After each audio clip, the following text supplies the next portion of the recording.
বাপরে বাপ। আর চুপচাপ খামো যাও গিয়া আর টাকা 1 লাখ যদি আনিয়া দিতে পারো আজকের ভিতরে বিয়া দিয়ে দিম আর না চুপচাপ ফুটকি তুলিয়া গিয়ে কাম করো গিয়া কি করে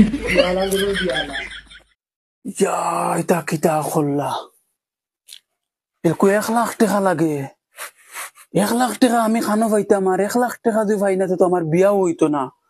এলকো এখন কি কোন রে ওই ওখান নানি বাড়ি চলা যাই দেখিস ও ভাই ই বাড়ি বুতা আমি ভাই আমি কিতা লাগে ও সরকারে বিয়ার টাকা দেয় ও তুমি শুনছি বিয়া করতে পার না পয়সার অভাবে ভাই আও বউ জলদি আও বউ খোসেন ভাই খো ভাই সরকারে একটা অনুদান বার করছে যারা বিয়া করতে পার না তারারে 1 লাখ টাকা করে দেয় সরকারে আর ই 1 লাখ টাকা দিব কিছু কোয়েশ্চন করমু কোয়েশ্চনের জবাব দিবাই আর টাকা 1 লাখ নিবাই